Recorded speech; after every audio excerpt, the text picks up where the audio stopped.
Don't start it. No? Can't answer, are we? I don't think it's been started in 4 years, apparently. Oh, it's just evil, isn't it? It looks evil. What's the Alex standing? Okay. Yeah, don't drop it. It's not often I can say I've got a beast in between my legs. It's certainly not often you can say you've got a beast between your legs, no. No. It's, How does it feel? feels racy. The beast. Look at those forks. They're not. That's what you want. Is that part of the race kit then?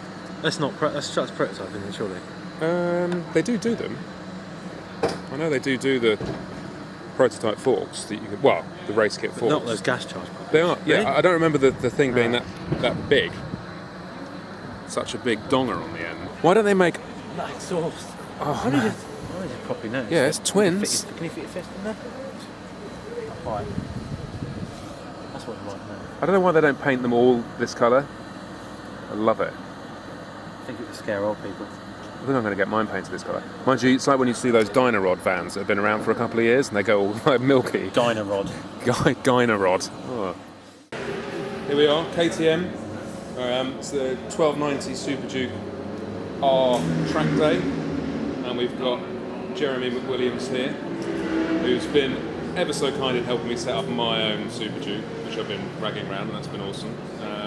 Because we've obviously got the original Beast, the prototype R back there.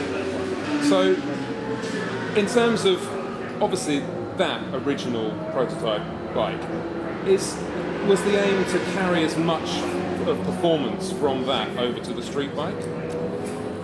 I think it was the whole sort of project came about by accident. I think one day, whenever the R&D department jammed like an 1190cc motor with a bigger airbox into what was then an adventure frame, and kind of did it behind everybody's back, and then asked the bosses to come down and have a play on it. At which point they all went, "Wow, this is a bit of fun," and so the Super Duke was born. You know, they then give them the go-ahead. So the idea was to come up with something a little bit extreme, and then obviously tame it down for normal users as well, so you could have a little bit of both. And I think that works well, as you know, with the power parts and the suspension tweaks and even the aftermarket suspension. You know, and as you say, turning the traction control off is that little bit more hairy again. But you know, it kind of, the bike had to really fit everybody, so we did a development at both ends, and it was a lot of fun, a lot of enjoyment. You know, spending weeks and months out in Spain behind secret closed doors and tracks and way up the top of mountains testing the bike. When I was involved at the very beginning for the P1, which is the very first kind of part of the project, it was kind of rough and ready, and I didn't like the seating position on it. You know, it was a little bit too sporty, believe it or not. And you know, they asked me what I thought. I told them. They were a little bit surprised, and from there they asked me to come and do a bit more with them. You know, okay, you know, smarty pants, if you think you can make it better, have a go, and kind of give us a bit of an open sheet on basically do your own thing with it. So it was a lot of time spent with the WP suspension guys and the R&D department. Obviously, whatever I changed on it, they then had to write it and either say that they liked it or they didn't. But we worked pretty well together as a team, and it developed quite quickly. We changed the ride height positions and shock lengths, fork lengths from the very early, not prototypes, but the P1 bike, and in the end by P3, you know, you virtually have what we have here today. All the development was done before we added traction control or ABS. Was it always in? I mean, is it more of a kind of, I guess, EU health and safety, we've got to put traction control on this bike, or was it always accepted to be a kind of crazy, tameable beast? I think like every manufacturer, you know, KTM have to conform to the safety aspect of riding something with 185 horsepower, 120 newton meters of torque or whatever on the road, and I think that the traction control is more of a necessity than I think we've done a reasonably good job, or a very good job with the traction control, because we've got a number of settings. It works well enough here on the track today. The guys that I'm riding with on track, I can see them leaving big dark lines behind the rear tire while still riding safely, and that took us a little while to kind of push the boundaries of what would be acceptable to me as a racer riding the bike on track, with the traction control not influencing how the bike handled or how it accelerated, and also keeping the project leader on side, making sure that when he rode it, he didn't have any moments with the traction control not cutting in as soon as he would expect. So there's always a happy medium there, trying to find a balance. And and I think you've got it right, because it's there, but I haven't really noticed it. I mean, you probably turned it all off, but I didn't really notice it. It's not as intrusive as even some of the sport you're saying. Yeah. It's just a general dull sensation in the throttle that Yeah, exactly something's just holding it back a little bit. Yeah. Because I've been riding around today thinking, God, I'm not actually riding hard enough to set the traction control off, but contrary to that, it was actually just that it was doing its job, but it just didn't let me know that it was there. Which there's is no noise. There's no there's nothing. There's no like noises or the instant kind of like throttle off, like dive. There's none of that. It's a measure, and again wheelie control as well. It's the front can kind of just hover and skip around a bit, but it's not intrusive to the point where as soon as it comes up, it's going to kill the throttle. And the target of when we were developing the traction control with Bosch, the target was, for me anyway, was not to have any holdback. I've ridden many bikes that have got what I class as holdback. Holdback being that somebody's got you by the seat of your pants and they're not letting you go whenever you want to go. I think, Chris, if you look down at your dash, you'll probably see that the traction control is just gently cutting in there, even though it doesn't, you don't really feel it. And as I say, when you follow you, I was following you earlier, and you're leaving nice big black lines off the rear tire. So it's just enough that I think that took us a while to find something that everybody was comfortable with. Just from a fan's point of view, because that thing, everyone in the motorcycling world pretty much loved it, and it was just you doing this thing at Goodwood and these various displays all over the world, and you were pretty much the only person to ride it. So how different is it? I mean, how different is it compared to what me and everyone else are riding? So I'll be really truthful. The new bike's better because this was a prototype, and it hadn't. And it's a bit of a mule, It wasn't really fueled as good as the production bike.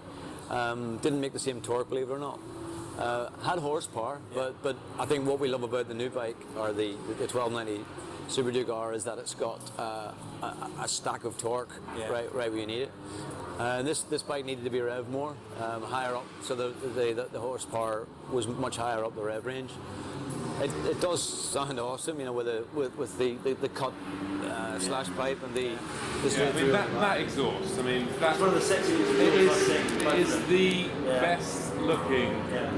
I mean, I've never heard it, sadly, and I don't think we will today either. But it just looks the best exhaust system I've ever seen. It's kind of GP style, but in a rebellious renegade street look. And I want one. I want one, but it probably costs £6 grand. I don't think they even make them. The idea behind the Akrapovic exhaust was that it was developed in conjunction with the bike. First time that KTM have actually had Akrapovic work just designing the full system around their road bike, and that's kind of why we got 12 horsepower with it. So there's a big noticeable gain when you jump off a standard bike. Like I was riding today onto even your one with I think that is something that absolutely for the first time ever I've noticed a quantifiable difference, because everyone here today we've all been on 1290s. That's probably a full system there. We've all been on the same bike, but the guys with the full systems are probably gaining 4 or 5 bike lengths by the end of the straight. And you know, every other bike is like, oh, I've got a slip on, got full systems. You can't really notice any different, but actually today it's proven that there is a massive difference.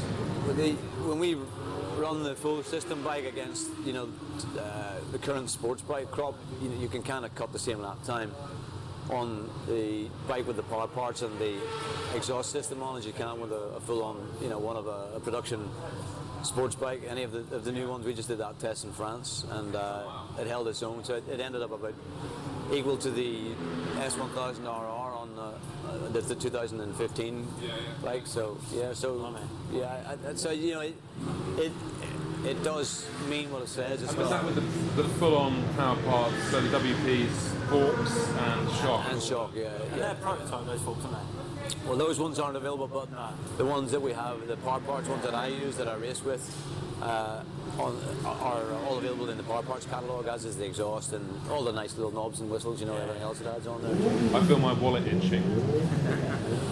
Everyone talks about this one-to-one throttle and, you know, how it's being dulled back. And can you just explain that it would be unrideable if you had one-to-one connection? Well, I asked the R&D department, could you make it one-to-one on one of the tests, and they said, you know, they said, really? I said, well, yeah, I wouldn't mind trying it. And they gave me it, and it was unrideable. Yeah. I mean, really unrideable. So when you're making this kind of horsepower and torque, you can't. It's impossible to run a one-to-one system. It just will never happen. No manufacturer would ever let a bike out with a one-to-one system with this kind of output. So. Look, I mean, forget it. I'd love to let you try it, but you probably wouldn't get any further than about 2 garage lengths and you'd be on its back. So, well, yeah, I can totally understand where they're coming from. There was another part that we worked on, you know, we did tweak it a little bit and try to close that gap. But there's a huge difference in the initial opening from right the way up until sort of the end of third gear before it starts to come in. And, you know, that's what makes it kind of tameable. You know, the Beast, when we first got on it, was a beast, and over time it became this more tame animal that you know that anybody could ride, but you know you wouldn't let anybody out. More like an antelope.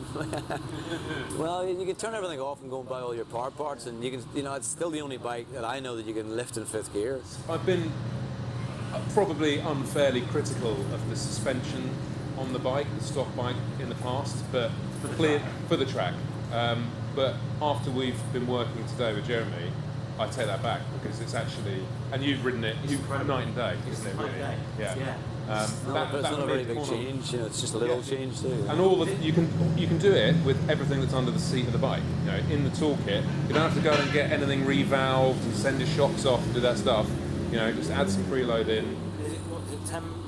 It's all under the standard seat. It's actually on a little label on the standard seat that nobody seemed to know about, but it's there. You know, all we were doing today, really, to make it from a basic setting to a sport setting, is 5 clicks of compression close, 3 clicks of rebound on the rear, and we add maybe a half a turn of preload. Half a turn? Yeah, it's that little, you know. You can go a little bit more, but, you know, really, most of the medium level riders were half a turn was enough. I think, Chris, you've got a full turn on yours because you're a bit of a hero. Yeah, he's brave. And then we close the compression and the rebound on the front by a couple of clickers. That's it. So really, you can quite quickly get back to a basic setting if you want. But actually, I ride mine on the road with the sports setting in. Yeah. So you have your own personal. Yeah, I have one. Yeah. And have you got the entire power plant's catalogue installed? Everything, absolutely everything. You can't get anything else on it. Orange dust caps. Oh, everything. I mean, it's everything. Yeah, I've got. Yeah, we got the. Have you got the jazzy, zingy prototype paint? Because that's another thing. Yeah. See, I've never noticed that until I see it professionally. Yeah. You look at. It probably won't. Maybe it doesn't come out on camera, but well, there's the oranges behind it. Well, I mean, the secret there is that that will fade with time. It's like the Dino Rod vans that are a few years old. They're all kind of gone a bit milky. So, it's fine.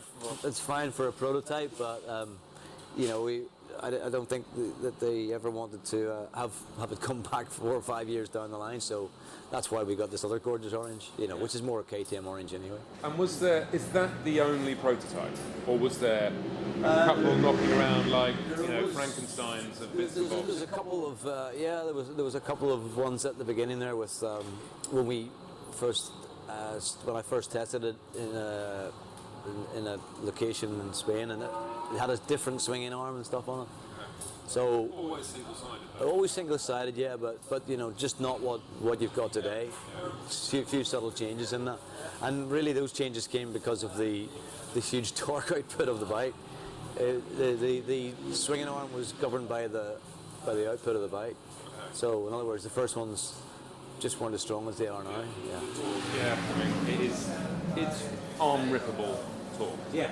I think it's still got more than any other bike has. It's still got 100 and I don't know. I don't believe in numbers. 40 but newton it's just meters. That feeling you get when you open the throttle at a certain amount, 5, 6, 7 grand. No matter what gear you're in, it just pulls. what a lot of riders don't take on board is that you need to ride the bike, a gear higher than normal. You must use third. Buzzing around, it's much better. Much better. Like anywhere on a sports bike, will you be using second, or even on the RC8, you use third gear on this, and fourth gear where you be using third. And really, that's kind of what adds to the riding experience, makes it just much more fun to ride. Let's go riding. Yeah, let's do that. Can you wheelie? Give it a go. Weren't too good the last time. Why don't you have a wheelie competition down the back straight? Okay, let's do that. No. Cut to wheelie.